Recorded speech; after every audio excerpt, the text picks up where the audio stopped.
الحمد لله رب العالمين والصلاة والسلام على سيد المرسلين وعلى آله وأصحابه أجمعين. قال الله تبارك وتعالى في كلام المجيد والفرقان الحميد: أعوذ بالله من الشيطان الرجيم، بسم الله الرحمن الرحيم. يا أيها الذين آمنوا إن جاءكم فاسق بنبأ فتبينوا أن تصيبوا قوما بجهالة فتصبحوا على ما فعلتم نادمين. وقال تعالى: ولا تطع كل حلاف مهين هماز مشاء بنميم. وقال النبي صلى الله عليه وسلم: لا يدخل الجنة قتات. صدق الله العظيم وصدق رسوله النبي الكريم ونحن على ذلك لمن الشاهدين والشاكرين والحمد لله رب العالمين. محترم و مکرم حضرات علماء کرام اور ایمان والے بھائیوں، اللہ تبارک و تعالیٰ نے جناب نبی اکرم صلی اللہ علیہ وسلم کے ذریعے جو دین انسانیت کے لیے پہنچایا، اللہ پاک نے اس دین میں چین و سکون اور امن و عافیت رکھی. آپس کے لڑائی جھگڑے اور آپس کی ایک دوسرے کی برائیاں، غیبت، چغلیاں، ان سب چیزوں سے اس سماج اور اس سوسائٹی کو پاک صاف رہنے کا اللہ تبارک و تعالیٰ نے حکم فرمایا. انسان دنیا کی زندگی میں بھی چین سے رہے، امن و عافیت سے رہے، اس کے لیے بہت سارے احکام اللہ تبارک و تعالیٰ نے سماجی زندگی کے سورہ حجرات میں پیش فرمائے. آپ کے سامنے میں نے جو آیت پڑھی اس میں اللہ تبارک و تعالیٰ ارشاد فرماتے ہیں کہ اے ایمان والو، اگر کوئی فاسق اور فاجر آدمی تمہارے پاس آ کر کوئی بات بتلائے، کوئی خبر تمہیں سنائے تو فتبینوا، فوراً اس کی بات نہ مانو بلکہ اس میں تحقیق کرو. ان تصیبوا قوما بجہالہ، ایسا ہو سکتا ہے کہ آپ اس کی بات میں آ جاؤ، سامنے والے نے کوئی تحقیق اور کسی قسم کی سچائی کی آپ جانچ نہ کریں اور آپ دوسرے کسی سے الجھ جاؤ. ان تصیبوا قوما بجہالہ فتصبحوا علی ما فعلتم نادمین. اور جب بعد میں سچائی کا پتہ چلے، حقیقت حال آپ کے سامنے کھل جائے تو آپ کو شرمندگی اور افسوس ہو، اس لیے کہ آپ نے کسی سے زبان درازی کر لی ہے، کسی سے ہاتھ پیر لگا دیا ہے، کسی کے ساتھ کسی قسم کی کوئی برائی آپ نے کر دی ہے اور اب آپ کو پتہ چلا کہ اس آدمی نے میرے متعلق ایسا کچھ کیا ہی نہیں ہے یا کہا ہی نہیں، بیچ میں آنے والے نے خبر ایسے ہی اڑائی یا غلط فہمی ہوئی اس کو بھی. اور اس بنیاد کے اوپر اللہ تبارک تعالیٰ فرماتے ہیں کہ کسی بھی خبر کی تحقیق کر لی جائے، کسی بھی بات کی جو آپ کے سامنے آ کر کرے. دینی باتوں میں تو ہے ہی، اللہ اور رسول کی باتیں ہونی چاہیے. اسی طرح سماجی اور معاملاتی زندگی میں بھی کوئی آدمی کسی سے کوئی بات کہے تو سننے والے کے ضروری ہے کہ وہ اس کی تحقیق کرے.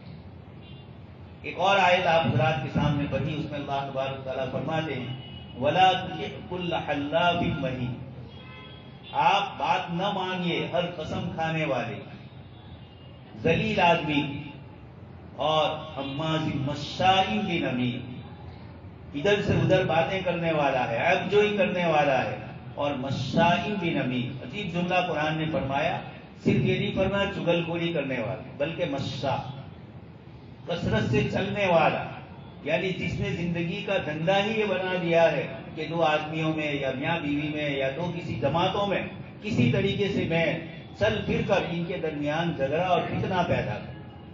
اللہ پاک نے اس کے لیے فرمایا مشاء بنمیم. یہ وہ لوگ ہیں جو مشاء، چلنے والے ہیں چگلی کے ذریعے. یہ ان دو آیتوں میں اللہ تبارک و تعالیٰ نے ہمارے سماج میں اس گناہ کا ذکر کیا جس گناہ سے ہم اور آپ سب بہت کثرت سے لگے ہوئے. اس لیے اللہ پاک نے ان آیات میں ہمیں بتلایا کہ سماجی زندگی میں آدمی کو کیسے رہنا. کسی بھی خبر کو کسی بھی بات کو اور خبر کو مان لیا جائے.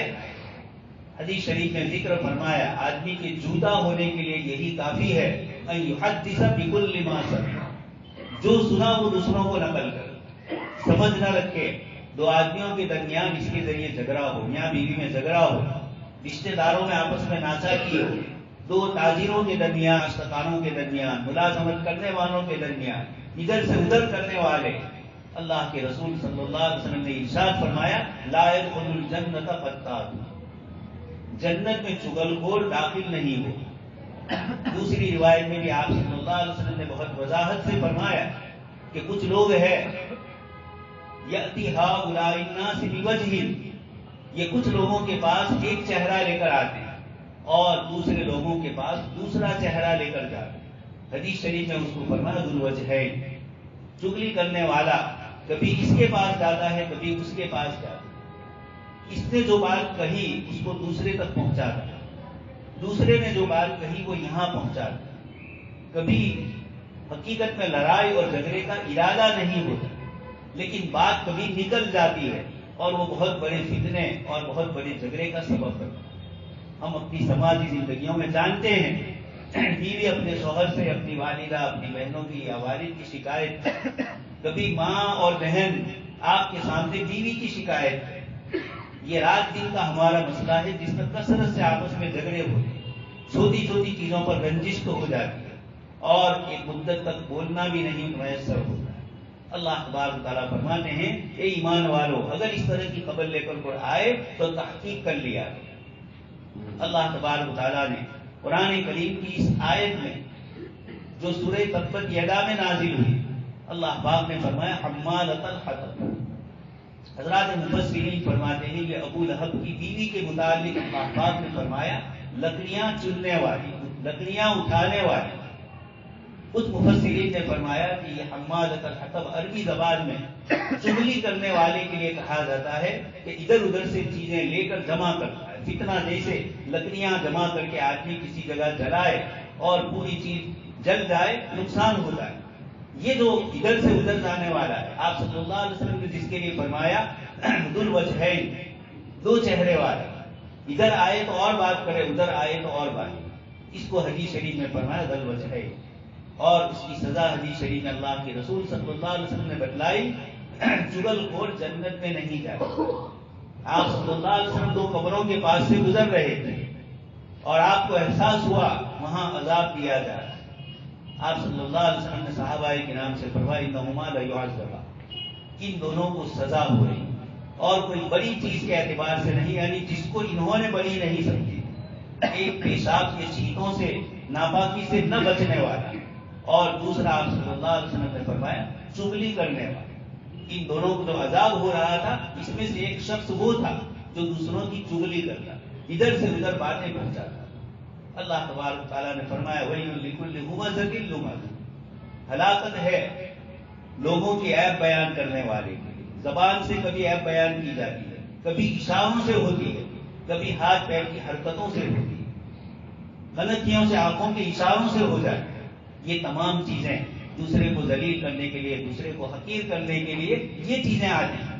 اس لیے حضرت امام غزالی رحمۃ اللہ علیہ نے اس کو جھوٹ کی قسموں میں سے گنا۔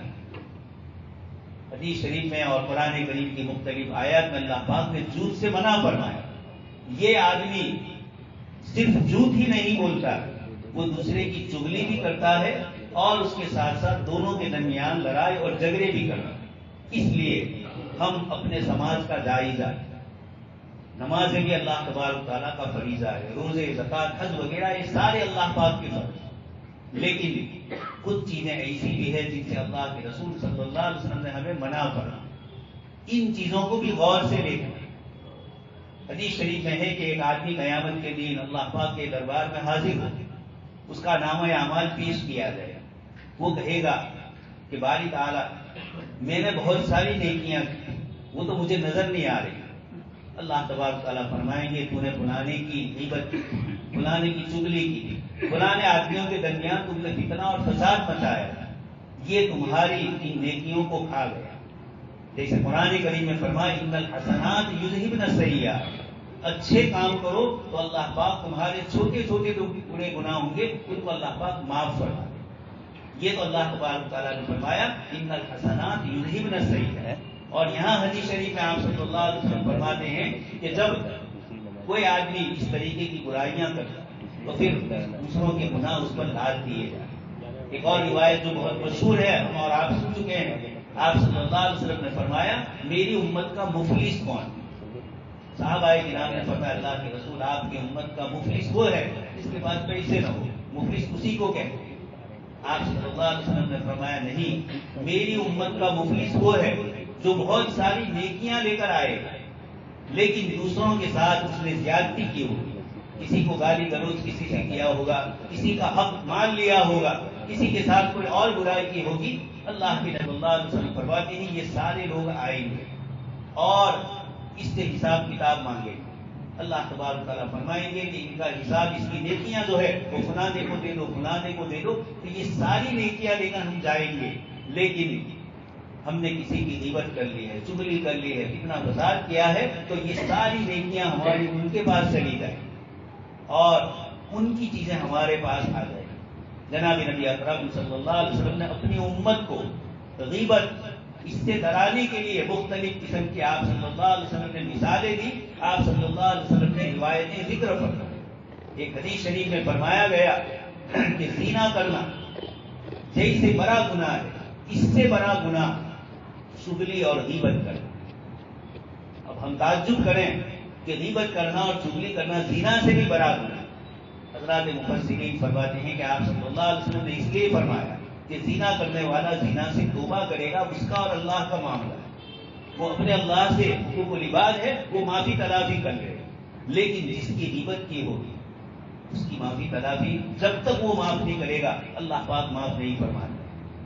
حضرت یعقوب علیہ السلام سے بیٹوں نے کہا، بھائیوں نے کہا یوسف علیہ السلام، جب پتا چل گیا کہ حضرت یوسف علیہ السلام سے ہم نے یہ زیادتی کی اور اللہ پاک نے ان کو عزیز مصر بنایا، اس موقع پر بھائیوں نے والد محترم سے کہا کہ آپ ہمیں معاف کریں۔ حضرت یعقوب علیہ السلام نے معافی کو مؤخر کیا۔ مفسرین فرماتے ہیں کہ اس لیے کہ حضرت یعقوب علیہ السلام کو تو بیٹوں نے سزا دی ہی تھی حضرت یوسف کو لے کر، لیکن خود حضرت یوسف علیہ السلام کو بھی اذیتیں اور تکلیف پہنچائی، تو حضرت یوسف علیہ السلام نے ان کو معاف کیا ہے یا نہیں اس کا مجھے پتا نہیں۔ جب بھائیوں نے بتلایا کہ حضرت یوسف علیہ السلام نے بھی ہمیں معاف کر دیا تو پھر یعقوب علیہ السلام نے ان کے لیے دعا فرمائی۔ تو یہ حقوق العباد، بندوں کے حق ایسے ہیں کہ ساری نیکیاں ہماری عقارت ہو جائے گی ان چغلیوں سے اور ان غیبتوں سے۔ رات دن ہم اور آپ اپنی آنکھوں سے دیکھ رہے ہیں کہ سماج کی کرواہٹ جو ہے اس کے اندر ایک بڑا حصہ گھروں ہی میں رہنے والی عورتیں ہوتی ہیں یا مرد ہوتے ہیں جو ادھر کی ادھر کرتے ہیں اور اس کی بنیاد پر فتنہ خراب ہے۔ ایک طرف جھوٹ کو اللہ کے رسول صلی اللہ علیہ وسلم نے سب سے برا کام کہا، لیکن جہاں جھوٹ سے کسی سماج کے اندر اصلاح ہو جاتی ہے، میاں بیوی کے درمیان اصلاح ہو جاتی ہے، وہاں جناب نبی اکرم صلی اللہ علیہ وسلم نے جھوٹ بولنے کی بھی اجازت دی، اس لیے کہ سماج اور سوسائٹی کے افراد کے درمیان انتشار ہو جائے، میاں بیوی میں اختلاف ہو جائے تو پورا خاندان تباہ ہو جاتا ہے، پورا سماج اور سوسائٹی بے چین ہو۔ اور آج کے زمانے میں جب ہمارے قلوب بہت کمزور ہو چکے، ہماری جسمانی حیثیت ہماری کمزور ہو چکی ہے اور رات دن نئے نئے ٹینشن اور چیزیں آ رہی ہیں، ایسے میں آپ ادھر سے ادھر کوئی بات کر کے کسی انسان کو ٹینشن میں ڈالیں۔ ہماری نظروں میں تو مذاق ہوتا ہے یا بات ادھر سے ادھر ہوتی ہے، لیکن جب بہت تحقیق سے دیکھا جاتا ہے، اس لیے حدیث شریف میں آپ صلی اللہ علیہ وسلم نے فرمایا کہ انسان اپنی زبان سے ایک کلمہ بولتا ہے، بھلائی کا کلمہ ہوتا ہے، اور اس کو اس کا احساس نہیں ہوتا ہے، لا یقوی بہا، وہ اس کو نہیں جانتا ہے کہ کتنا اچھا کام، لیکن اللہ تبارک تعالیٰ اس کے ذریعے اس نے جو جملہ کہا اللہ پاک اس کو بہت بڑا ثواب دے۔ اسی سے الٹا فرمایا آپ صلی اللہ علیہ وسلم نے کہ یہ انسان اپنی زبان سے کوئی کلمہ برا بول دیتا ہے، اس کو اس کی پرواہ نہیں ہوتی ہے کہ اس کلمے سے کیا ہوا، اور اللہ کے رسول صلی اللہ علیہ وسلم فرماتے ہیں اللہ پاک اس کلمے کے ذریعے اس کو جہنم میں ڈالے۔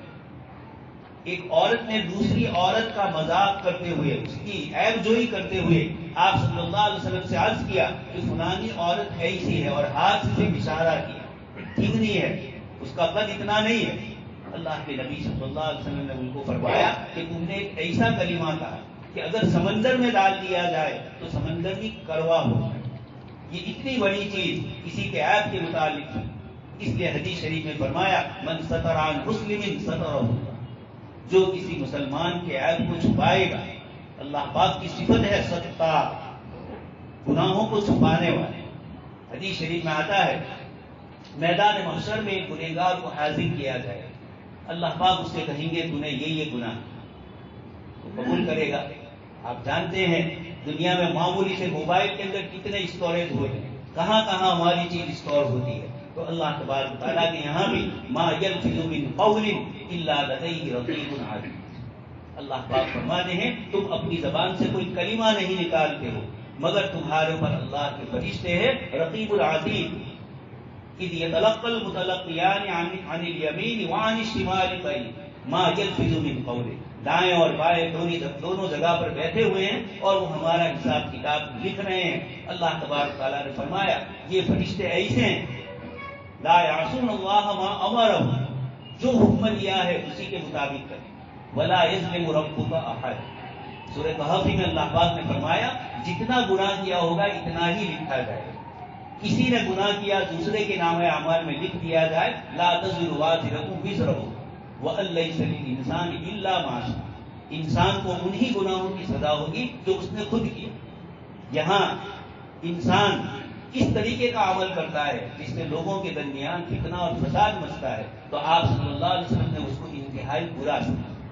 ہم اپنے سماج کا جائزہ یقیناً نماز روزہ زکوٰۃ حج وغیرہ یہ ساری عبادتیں فرائض ہیں، لیکن جتنا زور کتاب اللہ نے معاملات میں رکھا آپسی تعلقات کے اندر کس طریقے سے استواری رہے، جناب نبی اکرم صلی اللہ علیہ وسلم نے بہت تفصیل سے ان چیزوں کو ذکر فرمایا. ولا یغتب بعضکم بعضا، تم میں سے کوئی ایک دوسرے کی غیبت نہ کرے. صحابہ نے پوچھا غیبت کیا ہے؟ آپ صلی اللہ علیہ وسلم نے فرمایا تم اپنے بھائی کی برائی بتلاؤ.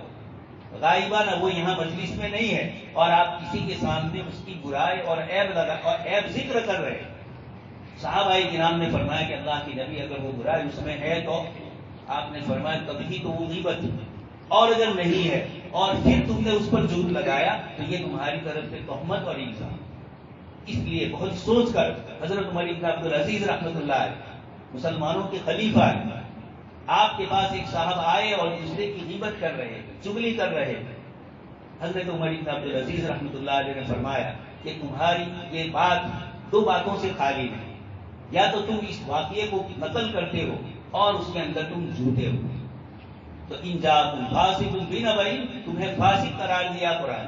اگر کوئی کسی کی غلط بات ادھر سے ادھر کر رہا ہے اور اگر تم نے اس واقعے کے اندر جیسا تھا ویسا ہی کہا تب بھی غیبت کے ساتھ ساتھ وہ چغلی بھی ہو گئے اور کتاب اللہ نے مشائخ نبی پر. اس لیے دوست اور بزرگ اللہ تبارک و تعالیٰ نے جناب نبی اکرم صلی اللہ علیہ وسلم کے ذریعے جو دین ہمیں دیا ہے اس میں زندگیوں کا سکون حیاتاً طیبہ فرمایا. من عمل صالحا منکم من ذکر او انثى وهو مؤمن فلنحيينه حیاتاً طیبہ. یہ حیات طیبہ اسلام نے دی ہے، پاکیزہ زندگی، چین سکون امن و عافیت والی. لیکن ہم اپنے گھروں میں اپنے سماج میں اپنے جہاں جہاں ملازمت کرتے ہیں ان کے اندر جا کر ادھر کی ادھر اور ادھر کی ادھر ہو جاتی ہیں، غیبتیں ہو جاتی ہیں. یقیناً اس سے بچنا بہت مشکل ہو چکا ہے، لیکن کتاب اللہ نے جو اس کی منظر کشی فرمائی اَيُحِبُّ أَحَدُكُمْ أَن يَأْكُلَ لَحْمَ أَخِيهِ مَيْتًا، کیا تم میں سے کوئی یہ پسند کرتا ہے کہ اپنے مردار بھائی کا گوشت کھائے؟ آپ صلی اللہ علیہ وسلم اور صحابہ کرام جا رہے تھے. حضرت ماعز اسلمی رضی اللہ تعالیٰ عنہ کا واقعہ پیش آیا تھا. انہوں نے زنا کا ارتکاب کیا اور اقرار کیا، ان کو سزا دی گئی. ان کی سزا پر دو آدمی وہاں سے گزر رہے تھے. انہوں نے یہ کہا کہ یہ کیسا آدمی ہے، اس کے گناہ کو کوئی نہیں جانتا، اس نے خود اپنے گناہ کا اقرار کیا اور اقرار کر کے اس طریقے سے بہت بری موت ہوئی. آپ صلی اللہ علیہ وسلم کو یہ پتا چلا کہ یہ ایسا کہہ رہے ہیں. تھوڑی دیر کے بعد آگے جا کر راستے میں ایک بکری کا بچہ مرا ہوا دیکھا. آپ صلی اللہ علیہ وسلم نے فرمایا کہ ان دونوں کو بلاؤ اور ان کو کہو کہ یہ کھاؤ. انہوں نے کہا اللہ کے نبی صلی اللہ علیہ وسلم یہ مردار بدبودار ہم اس کو کیسے کھائیں؟ فرمایا ابھی تم نے اپنے بھائی ماعز اسلمی کے متعلق جو جملے کہے یہ اس سے زیادہ خطرناک. مردار کے کھانے سے بھی زیادہ خطرناک ہے. تم نے ان کے متعلق یہ جملہ کہا اور وہ جنت میں غوطہ لگا رہے. آپ صلی اللہ علیہ وسلم نے فرمایا اسی لیے کتاب اللہ نے مذاق کے موقع پر فرمایا کہ ایسا نہ ہو لا یسخر قوم من قوم عسى ان يكونوا خيرا منهم. سامنے والا ہم سے بہتر ہو سکتا ہے, ہم قلیل اور ہم اس کو حقیر سمجھ رہے ہیں, لیکن اللہ پاک کے یہاں اس کا کیا مقام. یہ اللہ پاک نے خود فرمایا کہ تم جس کی غیبت کر رہے ہو, جس کا مذاق و تمسخر اڑا رہے ہو, عسى ان يكونوا خيرا. یہی بات عورتوں سے بھی کہی, عسى ان يكن خيرا منهم. وہ عورتیں تم سے بہتر ہوگی جن عورتوں کے متعلق تم برائی کرے. اس لیے حضرت امام غزالی رحمۃ اللہ علیہ نے یہ دونوں گناہوں پر, چغل خوری اور غیبت کے اوپر بہت تفصیل سے بات کی ہے, اور یہ صوفیاء کرام کی مجلس میں ہی عمومی طور پر انسان کے نفس کے متعلق اس طرح کی باتیں ہوتی ہے اور انسان کو ڈرایا جائے. ویسے ہی آج کل بیماریاں کچھ کم نہیں ہے اور آپ کسی کو ٹینشن میں دیں. حضرت حاجی امداد اللہ رحمۃ اللہ علیہ کے پاس ایک صاحب آئے اور کسی کی غیبت چغلی کرنے لگے. حاجی صاحب رحمۃ اللہ یعنی یہ کہا کہ آپ کے متعلق سنانا یہ کہہ رہا ہے. حاجی امداد اللہ رحمۃ اللہ علیہ نے فرمایا کہ اس نے تو مجھے غائبانہ تکلیف دی, مجھے معلوم نہیں تھا. تم نے آ کر وہ بات مجھے کہہ کر اس وقت مجھے غمگین کر, اس کا غم تو ادار تھا, لیکن تم نے جو غم مجھے ابھی دے دیا, یہ جب آپ کرتے رہیں گے. اس لیے کتاب اللہ نے فرمایا کہ اگر اس طرح کا کوئی خبر لے کر آئے تو نہ مانو. اور حدیث شریف میں فرمایا ایسی مجلس آپ صلی اللہ علیہ وسلم نے زبان کی حفاظت کے سلسلے میں کتنی تاکید فرمائی. حضرت معاذ بن جبل رضی اللہ تعالیٰ آپ صلی اللہ علیہ وسلم سے انہوں نے کچھ باتیں پوچھی, بھلائی کی باتیں. آپ صلی اللہ علیہ وسلم نے نماز, روزہ, زکات, حج وغیرہ یہ سب بتلایا. اس کے بعد اللہ کے نبی صلی اللہ علیہ وسلم نے فرمایا کہ ان سب کا بھی خلاصہ اور سب کا ذروہ یعنی سب سے اونچی نیکی میں تمہیں بتلاؤں. فرمایا کہ ضرور. آپ صلی اللہ علیہ وسلم نے فرمایا املک علیک لسان, یہ جو زبان ہے اس کے اوپر قابو رکھو. دوسری حدیث شریف میں بھی ہے املک علیک لسانک, اپنی زبان کی حفاظت کرو. اور ولیسعک بیتک, اپنے گھر میں رہو, باہر نکلو گے تو کوئی نہ کوئی فتنہ فساد کام کاج کے لیے جا سکتا, لیکن لغویات اور بیکار باتوں کے لیے محفلیں مجلسیں جمانا, اس کے لیے اللہ کے نبی نے فرمایا تمہارا گھر تمہارے لیے کافی. اور فرمایا ولیبکی علی خطیئتہ, اپنے گناہوں پر روتے رہو. انسان کیسا ہی ہو, کیسے کیسے گناہ ہوتے ہیں اس کا اس کو تصور نہیں ہوا. کچھ گناہ وہ ہیں جو گناہ بے لذت, جیسے یہی بزرگوں نے فرمایا کہ آپ کسی کی غیبت کریں, آپ دوسرے کو کہیں گے, دوسرا تیسرے کو کہے گا, سارا مجمع اس کی غیبت کرے گا, اس کے لیے تو ثواب کا ذخیرہ بن گیا. جس کی آپ غیبت کر رہے ہیں, چغلی کر رہے ہیں, اس شخص کے لیے ایک بہت بڑا ذخیرہ ہو گیا کہ سبھی اس کے متعلق برا بول رہے ہیں اور اس کے گناہ معاف ہو کر ان کی نیکیاں اس کے پاس آ رہی. اس سے سستا سودا اور کیا ہوگا. لیکن پھر بھی جناب نبی اکرم صلی اللہ علیہ وسلم نے کچھ موقعوں پر اجازت دی ہے کوئی بات کہنے. عبداللہ ابن ابی منافقوں کا سردار تھا, انہوں نے اتفاق سے ایک غزوے میں صحابہ کرام جا رہے تھے, ایک انصاری سے ایک مہاجر کی لڑائی ہوئی اور مہاجر نے انصاری کو تماچا مارا. قصہ پہنچا مدینہ منورہ میں. یہ جو دو جماعتیں مکہ سے ہجرت کر کے آنے والے صحابہ اور مدینہ منورہ کے وہ صحابہ جنہوں نے ان کی نصرت, یہ چیزیں آپس میں تھوڑی انتشار ہو گیا. اس کی بنیاد پر اللہ کے نبی صلی اللہ علیہ وسلم وہاں تشریف لے گئے اور آپ نے اس جھگڑے سے ان کو منع کیا. اور اللہ پاک نے پھر فرمایا بھی کہ اللہ پاک نے تمہارے اوپر ایک نبی بھیجے اور ایسی نعمت عطا فرمائی کہ جس سے پہلے تم آپس میں ایک دوسرے کے دشمن تھے. اللہ تبارک تعالیٰ نے عباد اللہ اخوانا بنایا, بھائی بھائی بنا لیا. تو جناب نبی اکرم صلی اللہ علیہ وسلم سے حضرت معاذ رضی اللہ تعالیٰ عنہ نے آگے پوچھا کہ اللہ کے نبی صلی اللہ علیہ وسلم کیا اس زبان سے بھی ہماری پکڑ ہوگی؟ آپ صلی اللہ علیہ وسلم نے ارشاد فرمایا الا حصائد السنتی, کہ نار میں اور آگ میں لا یکب النار, آگ میں ڈالا نہیں جاتا ہے, پھینکا نہیں جاتا ہے, مگر الا حصائد السنتی, اسی زبان کی کھیتی نے, اسی زبان کے کاٹے ہوئے نے ہمیں جہنم میں پہنچا. اس لیے اس زبان کی حفاظت بہت ضروری ہے کہ گناہ بے لذت کسی کو خوش کرنے کے لیے کسی کے متعلق کوئی بات کہی جائے, پھر اس کے پاس جاؤ, اس کی برائی کر کے اس کو خوش کرو. دو آدمیوں میں رنجش کہے, ان کو لڑانے کے لیے آپ ادھر کی ادھر, ادھر کی ادھر کریں, اس سے منع کرنا. اور وہی بات اگر صلح کے لیے ہے تو آپ صلی اللہ علیہ وسلم نے پسند فرمایا اور یہ کہا کہ میاں بیوی میں جھگڑا ہے. کوئی آدمی عورت کی طرف سے شوہر کو یہ کہہ رہا ہے کہ تمہاری بیوی تمہاری بہت تعریف کر رہی ہے, شوہر بیوی کو جا کر کہے تمہارا شوہر تو تم سے اچھا سلوک کرنا چاہتا ہے, آپس کے اس جھگڑے کو دور کریں گے. اس میں آپ صلی اللہ علیہ وسلم نے فرمایا اگر جھوٹ بھی بول دیا تب بھی جائز ہے, اس لیے کہ یہ جھوٹ صلح کے لیے ہے, فساد کے لیے نہیں. اسی طرح کتاب اللہ میں فرمایا لا يحب الجهر بالسوء من القول الا من ظلم. ایک آدمی کو اپنی مظلومیت کا لوگوں کے سامنے ہونا نہیں ہوتا, کسی کی غیبت اور برائی کر کے نہیں کرنا ہے, الا من ظلم, مگر ہاں وہ آدمی جس پر ظلم اور زیادتی ہو گئی تو وہ حکومت کے پاس جا کر, وہ انتظامی امور کے لوگوں کے پاس جا کر اس کو جو کسی سے تکلیف پہنچی ہے اس کو پیش کر سکتا ہے. اللہ پاک نے خود اس آیت کریمہ میں فرمایا الا من ظلم کے ذریعے اجازت. اسی طرح محدثین کو روایت نقل کرنے والے راویوں کے متعلق تحقیق کرنی پڑتی ہے, اس بنیاد پر بھی ان حضرات نے لوگوں کی تحقیق کی. اسی طرح آپ آج کل جانتے ہیں شادی کے لیے کہیں سے منگنی آئی ہے تو سامنے والا کون ہے کیا ہے ان کے متعلق تحقیق ہوئی.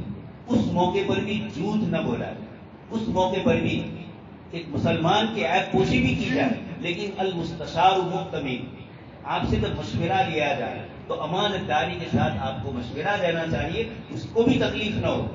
آپ صلی اللہ علیہ وسلم بیٹھے ہوئے, دور سے ایک صاحب آئے, آپ نے حضرت عائشہ کو کہا بئس ابو العشیر, یہ اپنے خاندان اور قبیلے کا بہت برا ہے. جب قریب میں آئے آپ صلی اللہ علیہ وسلم نے اس کا استقبال کیا. حضرت عائشہ نے فرمایا اللہ کے نبی آپ نے پہلے تو یہ فرمایا اور جب آیا تو آپ نے استقبال فرمایا. آپ نے جواب میں فرمایا عائشہ تم نے مجھے کب بدگو پایا ہے, کب برے الفاظ کہنے والا پایا. اس لیے پہلی جو بات آپ نے فرمائی تھی وہ اس لیے کہ لوگ اس کے ساتھ معاملات کرتے ہوئے ڈر جائیں. فاطمہ بنت قیس رضی اللہ تعالیٰ عنہ, ان کی شادی کے لیے دو جگہ سے منگنی آئی. آپ صلی اللہ علیہ وسلم نے فرمایا کہ فلانا آدمی تو ایسا ہے, ہاتھ میں عصا اور لاٹھی لے کر پھرتا ہے, وہ تھوڑی اس کا مزاج دوسرا ہے, اور فلانا تو کہا اس کے پاس یہ چیز نہیں. دو آدمیوں جن کے متعلق حضرت فاطمہ کی شادی کا پیغام آیا, آپ صلی اللہ علیہ وسلم نے حضرت فاطمہ کو مشورہ دیا. اس لیے یہاں جھوٹ نہیں ہوگا, محدثین کے یہاں جھوٹ نہیں ہوگا, لیکن اگر اس میں برائی نہیں ہے اور ہم نے اس خاندان اور اس لڑکے یا لڑکی کے متعلق غلط بات کہہ دی سامنے والے کو, تو اس پر ہماری پکڑ ضرور ہو. اس لیے دوست اور بزرگوں, رات دن کی یہ وہ باتیں جو ہماری سماجی زندگی کو کروا کیے ہوئے, اس بنیاد کے اوپر حضرت سفیان ثوری رحمۃ اللہ علیہ کی مجلس میں کھانا آیا اور کھانا رکھا گیا, دو چار آدمی غیبت شروع کر دی انہوں نے. حضرت سفیان نے فرمایا کہ پہلے زمانے کے لوگ پہلے روٹی کھاتے تھے پھر گوشت کھاتے, تم نے گوشت سے ہی شروع کر دیا, یعنی غیبت سے. ایحب احدکم ان یاکل لحم اخیہ میتا, تم نے گوشت سے مجلس شروع کر دی جبکہ روٹی سے شروع ہوئی.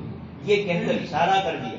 اس لیے یہ چیز ایسی ہے کہ اچھے میں بھی اپنے آپ کو اس سے بالکل بری نہیں کرتا ہوں, ہم سے بھی غیبتیں ہو جاتی ہیں اور چغلیاں بھی ہوتی ہے, کبھی جھوٹی خبریں بھی ہوتی ہے, بہت سی رات دن کی چیزیں, لیکن یہ ہماری نیکیوں کو کھانے والی ہے. اس لیے اس کی طرف حدیث شریف میں بہت تنبیہ فرمائی. حضرت ابوبکر صدیق اپنی زبان پکڑ کر رو رہے تھے. حضرت عمر نے پوچھا کیا ہے, کہا اسی سے سب سے بڑا ڈر لگ رہا ہے. حدیث شریف کے آپ سن ہی چکے ہیں, بدن کے سارے اعضاء زبان سے کہتے ہیں تو ٹھیک رہی تو ہم ٹھیک رہیں گے, اور اگر تو ادھر ادھر گئی تو ہم مار کھائیں.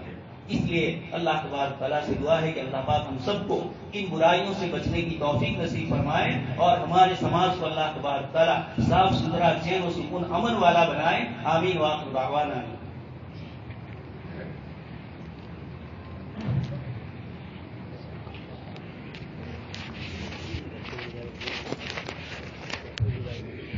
چل